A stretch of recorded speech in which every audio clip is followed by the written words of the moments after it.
Welcome to the 14th video of the lecture series Optimization using Excel. In this video, we will discuss how to formulate and solve the shortest path problem using the concept of optimization.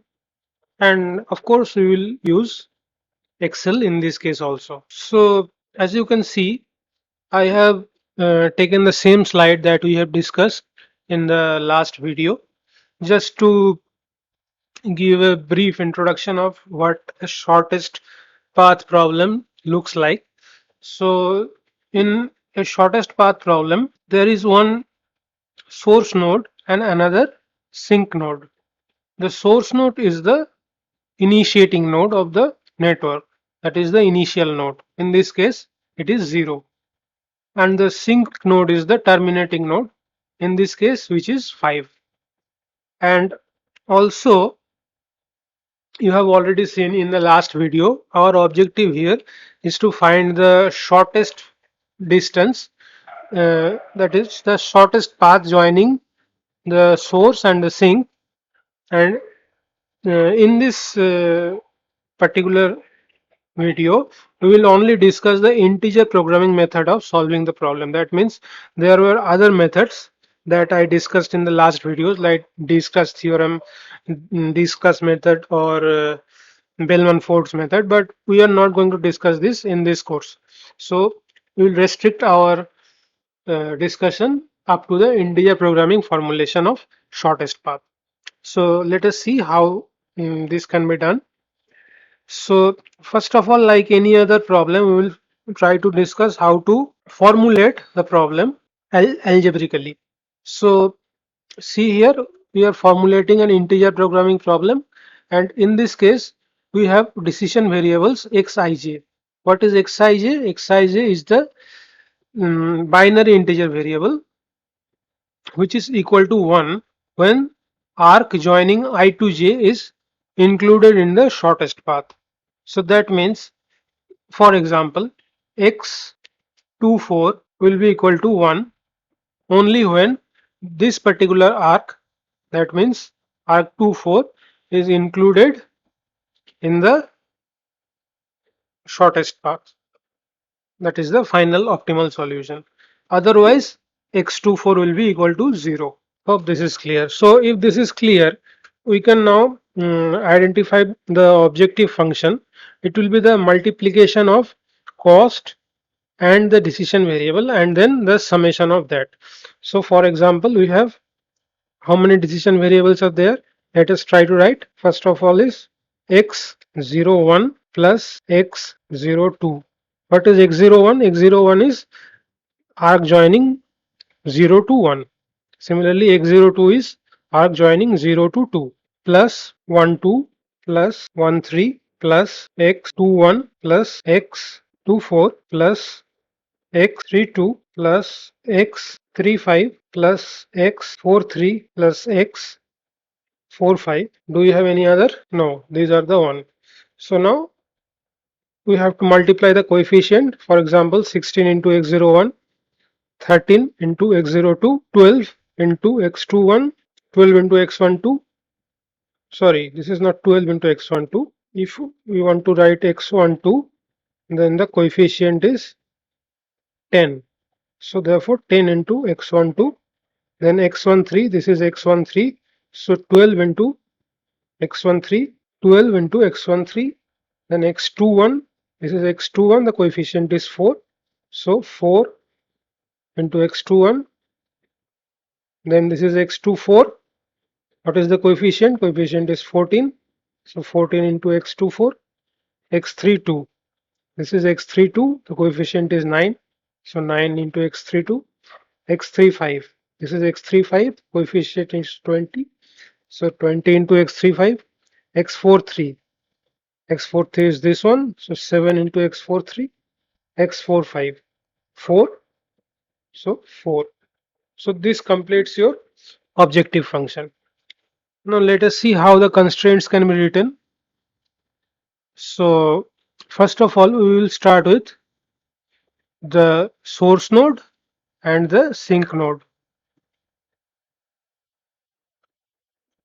As we have discussed already, the source node is node 0 and the sink node is node 5.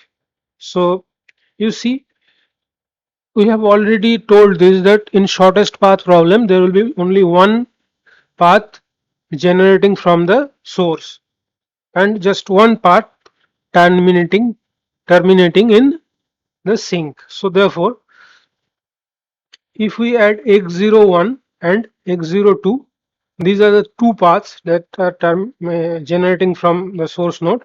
The sum should be equal to 1. Similarly, if we add x35 and x45, the sum should be equal to 1. Why? Because only one path can go to 5. Multiple paths cannot go to 5. Okay. So this is about the source node and the sink node. And what about the transshipment nodes? What are the transshipment nodes? Transshipment nodes are the in-between nodes, that is 1, 2, 3, and 4.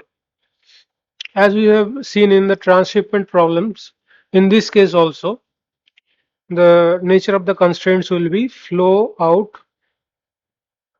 minus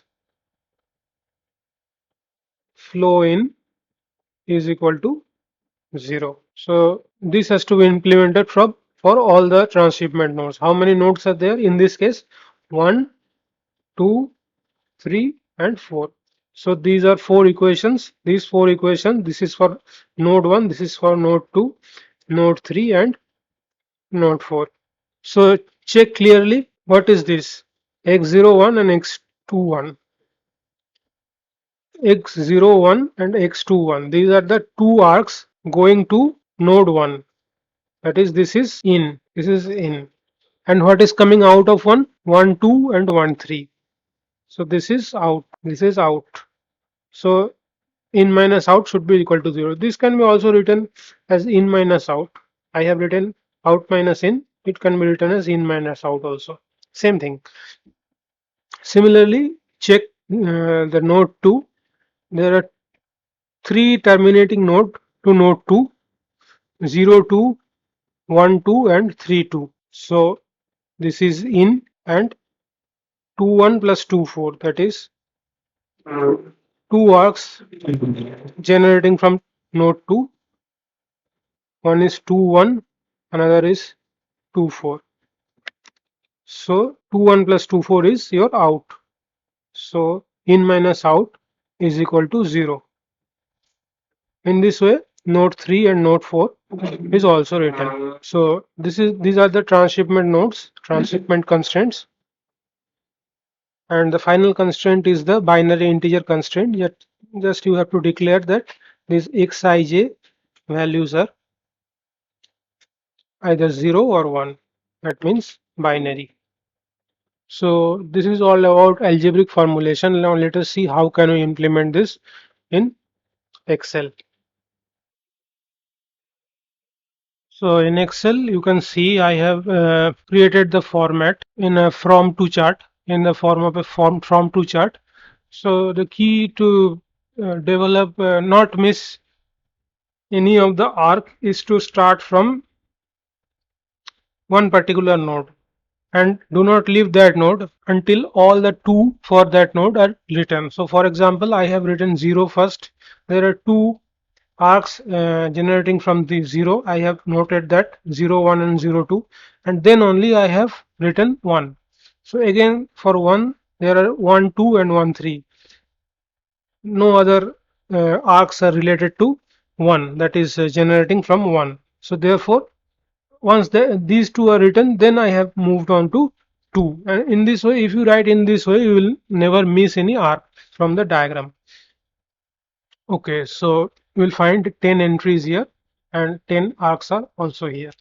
And the costs are also written here.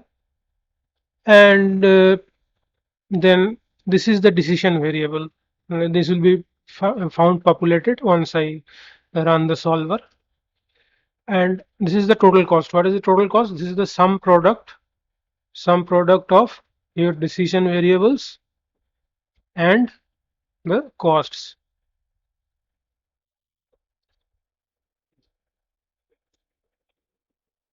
Okay. So now in the constraints, you just write the node numbers 0 to 5, and then we will calculate the flow in and flow out, and net flow will be your flow out minus flow in. So first of all, it is simple. So write that flow out minus flow in. Write that for all, and sign is the constraint sign is always equal to. And for the source node, this will be equal to 1. For all intermediate node, transshipment nodes, this will be 0, and for the sink node, it will be -1. And what is the flow in? Flow in can be calculated using your sum if function. So if you call the sum if function, see the arguments, first argument is the range. Which range is this? A range for your criteria. What is your criteria? Criteria is your node number. Anyway, so the node numbers are written both in from and to, but which one we will select in case of flow in? In case of flow in, we will select the range of 2, because when we are talking about flow in, then it must be the to node, not the from nodes. What is the criteria? Criteria is the node number, that is F2. And what is the sum range? Sum range is the sum of the decision variables. This one. Don't forget to make this fixed by clicking F4. This has been already explained to you in the previous videos. If you press F4, then these dollar signs will be there, and then if we'll copy this down, then the formula will be intact and the ranges will not alter. Okay, similarly you can write the flow out, that is sum if. Now this time the range is the from range, make it fixed. And what is the criteria? Criteria is again the node number. And what is the sum range? Sum range is the decision variable sum. Again, make it fixed and close the bracket. So this is the sum if formula completed. So this is the formulation is complete. Now we will go to the solver menu, data solver. Then what is your objective function? The objective is the total cost, which you are going to minimize. And what are the variable cells? Variable cells are these decision variables, en route variables. Then in constraint, what are the constraints that are going to add? One is that these variables are all binary. So select binary from here. What else? That the net flow should be equal to this right hand side. No more constraints are there. So if this is done, just check that this is selected as simplex LP and then solve. Let us see what happens. So see, the problem has been solved, and the solver has reported you that the 0 2 arc, 2 4 arc, and 4 5 arc, this will be in the shortest path, because one the value is 1. So what is the shortest path? 0 2 2 4 and 4 5, which means what? Sorry, this is some strange format.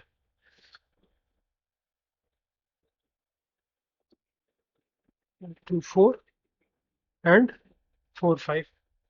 So in totality, what is the shortest path? 0 2 4 5. So if you just check, 0 2 2 to 4 and 4 to 5. So what should be the objective function? 13 plus 14 plus 4. What is that? 27 plus 4, 31. So see, 31 is the final solution that you have already obtained. So this is your shortest path. Your shortest path is 0 2 4 5, and the total minimum cost is 31. So in this way, any kind of shortest path problems can be solved. Hope you have understood the methodology and formulation both in algebraic form and in Excel. and you can apply it also. Finally, there is only one note: you can also solve this problem using the standard LP formulation that we had already discussed in our previous lectures.